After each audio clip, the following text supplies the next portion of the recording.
Everyone, we are trying out some of the new Dior Fall. So today we have the new limited edition. Here is the packaging that it comes in. This particular Quint is Les Etoiles.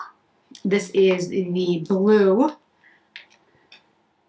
Quint. Anyone who knows me is going to know this was going to be the one that I picked up first. This set, this collection is now available at Harrods. It is not available in the United States yet. My understanding is that the entire collection is coming to the United States. There is a summer collection that is currently available in the United States. I am not picking up any of that summer collection. You'll probably see me post something about it when I have a moment to breathe over on Instagram. It's pretty. It's, you know, there's like pinky, peachy shades, but I don't need it. And to be honest, to me, it seems really iterative. It seems like it's just colors that Dior's done before. And if you've never bought a Dior Quint before, those would not be the ones I would suggest picking up. That, again, based on my experience.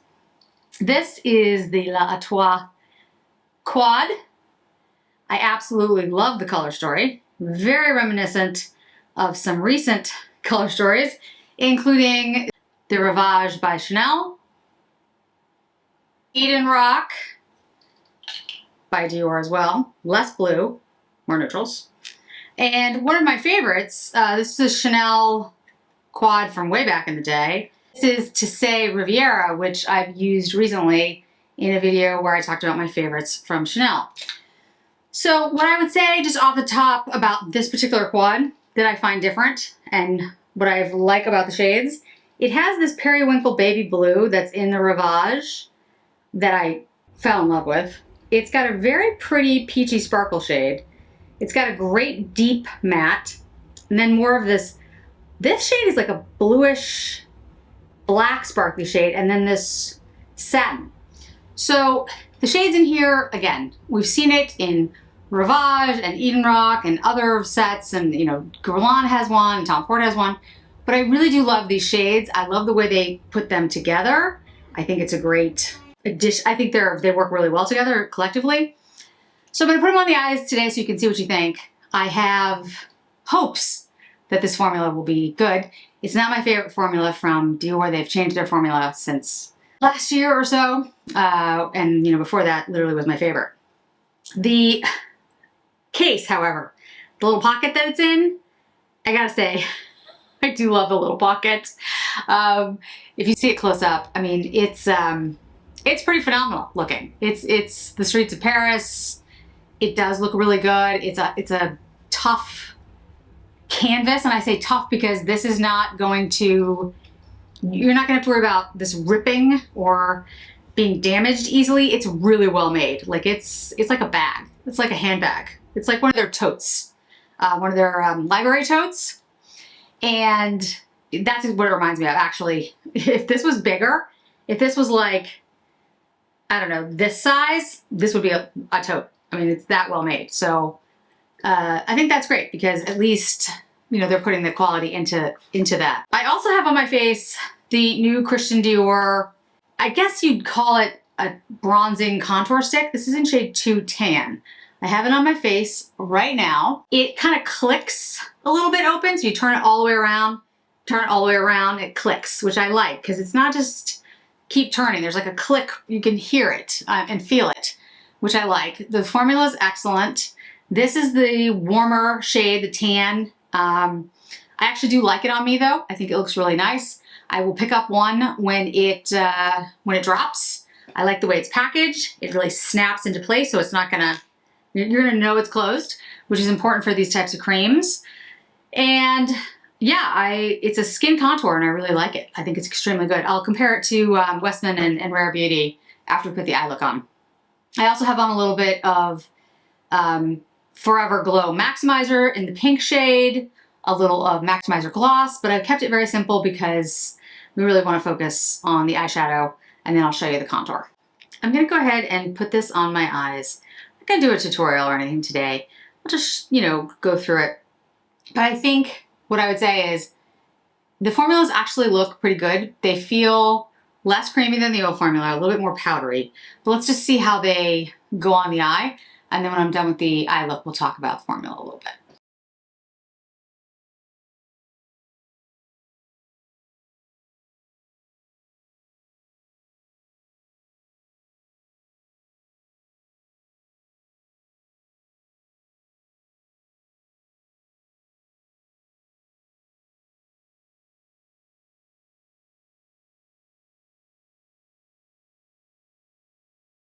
Full eye look done, and put on a little bit of lip liner. This is Fig. Brown Fig? Brown Fig from Dior. This is a beautiful look. I really like this Quint. It's really beautiful. The blues are different enough where you can get a really different look from each blue. This one is very much a deep, almost bluish black matte, which works really well as a base. If you want to deepen something, it would probably work extremely well as a liner as well. And this is a very cornflower blue, stunning on the eye. I actually have it kind of as like a liner to brighten up the eye a little bit. Beautiful. This is a sparkly brighter blue, which looks like almost tealish here, but on the eye, you get more of that Prussian blue from it. This gold in the middle is phenomenally good on the eye. Like, this is great. And then this peachy shimmery shade I kind of put all over, and I'm going to put a little bit more on like this. But I will tell you, this is a great Quint. I really like this one. You have to like blue. Obviously, if you don't like blue, this is not going to be for you, but I love it. Formula is not as good as, in my opinion, as the Dior formula that came right before it, but this one is good. It actually is holding well. It does stay on the eye. It doesn't accentuate texture, and I think it's better than their quote standard formula they have now. I think it's not as good as the one that came right before it. I'm going to put up is the back of the packaging. You can take a shot of it and screenshot it and see if there's any ingredients in there that are a problem for you. Again, this one I really like. I think Dior did an excellent job with this particular Quint. I can't speak to the other color stories yet. I don't have them. But if they follow the same formula, and I would assume, which is always dangerous, that they will, this might be a collection that would be worth getting. One, because of the limited edition nature of the pockets. Seriously, guys, these are like the book totes. This is substantial. Let's put it that way. So yeah, really, really like that. All right, really quickly, let's talk about the contour stick. Again, you saw the shade. Really smooth. Blends out beautifully, I have to say. I really like it. The shade too is tan, so it's a little too warm for me, but actually I think it looks nice on my skin. I blended it out quite a bit, so, but I think as a bronzer, it's a nice bronzer. Okay, so here's the new tan by Dior. Here's the Westman Atelier Biscuit. You can see how much cooler it is. This is Happy Soul from Rare Beauty. And then this is Bright Side by Rare Beauty. Bright Side is very similar to Biscuit, but Biscuit is more mushroomy. Bright Side has got a little bit more warmth to it. Not by a lot, but this new tan shade, you can see it's much more of like a terracotta almost. But again, as a bronzer on me, I think it looks really nice. I do. And it blended in beautifully. So I'm going to pick up shade, I think it's 1 light. I'm going to pick that up as soon as it's released here in the United States. I really like the formula. I think it's extremely smooth. So Dior, at least for their fall collection, so far so good.